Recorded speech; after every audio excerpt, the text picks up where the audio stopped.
So the new video is on accumulated depreciation account. When we have to create accumulated depreciation account, earlier we have studied provision for tax account, fixed assets account, and the remaining is accumulated depreciation account. Okay, so firstly, suppose this is a question. Particular previous year and current year are given, machinery is given, accumulated depreciation is given. It is given in the question. Okay, suppose no any adjustment is given in the question. Adjustment नहीं दिया है question में, कोई भी adjustment नहीं दिया हुआ है क्वेश्चन में. What we will do, we will just see whether machinery is being purchased or sold. So 60,000 and 80,000 means machinery is purchase of rupees 20,000. So directly it will go in investing activity. The next one was accumulated depreciation 5,000, 8,000. It will go directly in non-cash item. But here some adjustment is given.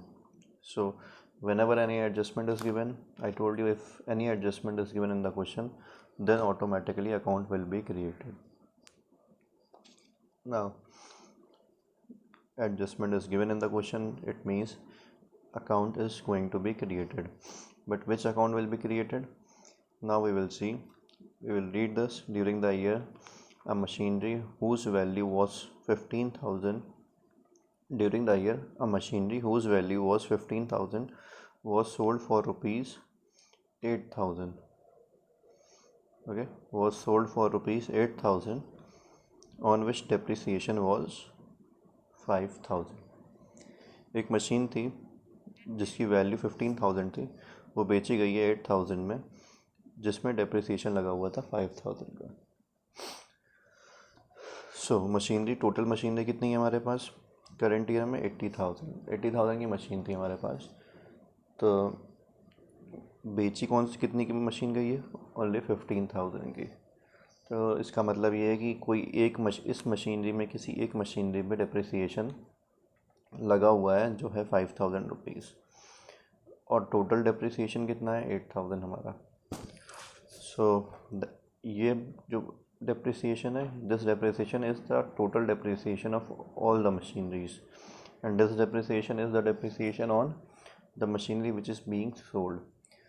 तो जब भी आपको इस तरह का question आ जाए जिसमें machinery अलग दिया है क्वेश्चन में, accumulated depreciation अलग दिया है क्वेश्चन में, एक ही क्वेश्चन में दिए हैं दोनों चीज़ें, फिर एडजस्टमेंट में कोई एक ऐसी चीज़ बोल दी कि एक मशीनरी बेची गई है जिसमें डेप्रिसिएशन इतना था और वो इतने रुपए की बिक गई है, ऐसे कोई एडजस्टमेंट लिख के आ गया, तो then it means you have to create machinery account as well as accumulated depreciation account.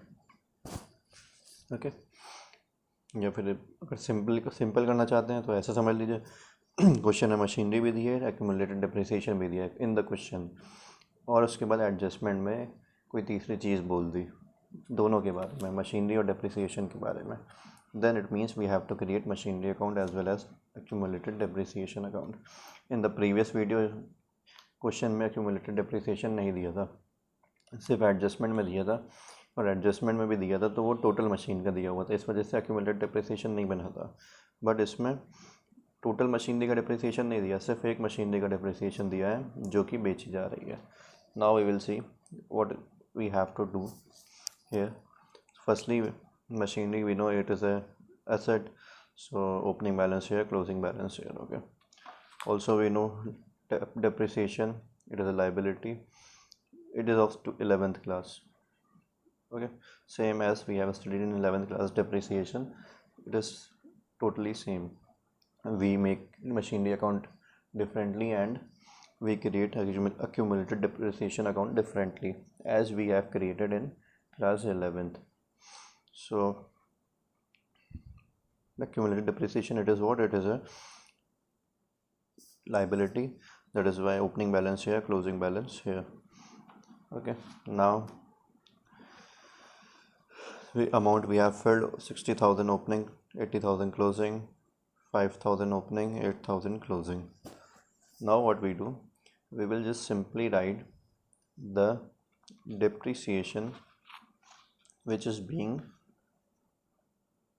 depreciation which is incurred on machinery which is being sold। हम लोग को वो वाला depreciation पोस्ट करना है जो मशीनरी बेची गई है उस पे लगा है। तो depreciation account debit to machinery account, तो यहाँ पे आ जाएगा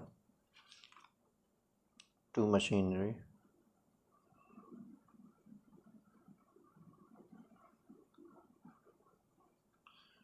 किस चीज़ का ये डेप्रिसिएशन लगा है इस पे, इस वजह से।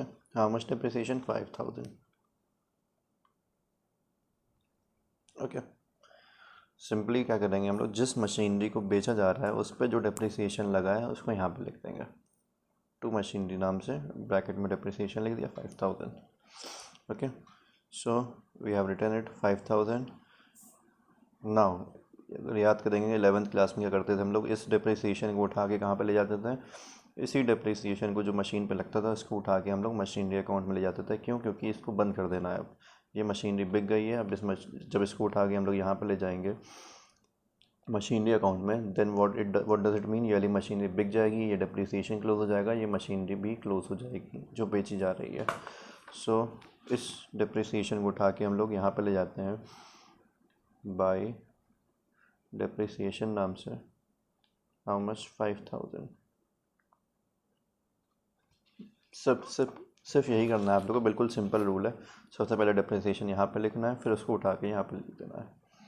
Now we will just do some calculation, कुछ कैलकुलेशन करेंगे। एक मशीनरी थी 15,000 की जो बेची गई है 8,000 में। 15,000 की मशीन थी, पहले देख रहे डेप्रिसिएशन कितना लगा था उस पर, 5,000। 15,000 की मशीन जिस पर 5,000 डेप्रिसिएशन था, मीन्स उसकी वैल्यू 10,000 रुपये है अभी मार्केट में। और बेची कितने की गई है? 8,000 की, मतलब नुकसान पे बेची गई है 2,000। 2,000 लॉस पे बेची गई है। लॉस कहाँ पे आता है हमारा? लॉस आता है हमारा यहाँ पे बाय P&L अकाउंट, ब्रैकेट में लॉस लिख सकते हैं। How much? 2,000।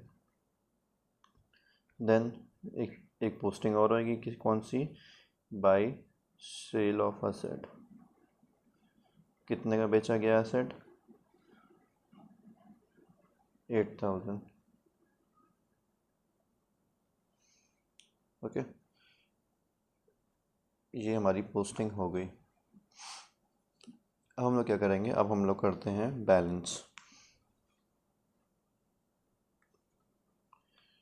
अब सिर्फ कुछ नहीं करना, अब सिर्फ बैलेंस करना है। 80,000, 88,000, 90,000, 95,000।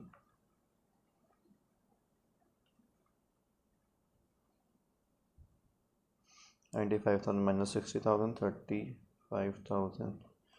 सो हियर टू बैंक नाम से लिख सकते हैं परचेज ऑफ असेट। ओके, यहाँ भी क्लोज कर देंगे। 8, 5, 13,000। here also 13,000। 13 minus 5, 8,000। तो ये जो बैलेंस आया what does it mean? It means this is by depreciation current year। ये जो अमाउंट बचेगा, this amount is the depreciation of current year. Question में भी आपको 8,000 दिया था, बट ज़रूरी नहीं है कि ये दोनों मैच करें ये वैल्यूज़। ये वैल्यू यहाँ पे 10,000 भी आ सकती है, 11,000 भी आ सकती है। तो ये क्वेश्चन देखिए, मैं समझिए कि जो यहाँ पे लिखा है वही आंसर आएगा ये। It is not necessary. Okay, now what does we will post, what do we post in the cash flow. क्या क्या चीज़ें हम लोग पोस्ट करेंगे कैश फ्लो में? Depreciation we will not post it because this machinery is being sold. ये machinery बिक चुकी है, अब इसका कोई काम नहीं है, ये इस वजह से this will not be posted. ये कहाँ पोस्ट होगा? नॉन कैश आइटम में ऐड हो जाएगा। ये लॉस है क्योंकि sale of asset, investing activity, also investing activity, purchase of asset. This amount will not be posted anywhere. Depreciation current year, non-cash item. So this was the whole video of accumulated depreciation account. ये video थी accumulated depreciation account की। कुछ नहीं करना है, सिर्फ 2 account बनेंगे एक साथ, machinery account, accumulated depreciation account नाम से। वो कब बनेंगे? When a third thing is being said in the question. एक तीसरी चीज़ क्वेश्चन में कही जा रही है about both machinery and depreciation. जब क्वेश्चन में भी डिप्रिसिएशन मशीनरी लिख के आता है and in the adjustment something is given about both of these, depreciation and machinery, then we will create machinery account as well as accumulated depreciation account. Okay, machinery account is machine is asset, that is why opening balance here, closing here. Depreciation is liability, that is why opening balance here, closing balance here. After doing this, we will just post the depreciation of the machinery which is being sold. उस depreciation को लिखते हैं जो machinery बेची जा रही है, वाले depreciation को लिखेंगे. Then after we will just transfer this depreciation to the machinery account. Why? Because this machinery is being sold, that is why we have to close this balance. इस balance को बंद करना होता है, that is why we have to send it in the machinery account. यहाँ पे इसको भेज दिया, उसका लॉस लिख दिया, प्लस उसकी सेल लिख दी, मीन्स टोटल इस मशीन का काम ख़त्म हो गया। 15,000 का है, 15,000 का काम ख़त्म हो गया। That is why we are transferring it here. Okay, so this was the video of accumulated depreciation account. I think this is the most confusing one. ये सबसे confusing थी, but if you will just see it carefully then it will be very very easy for you.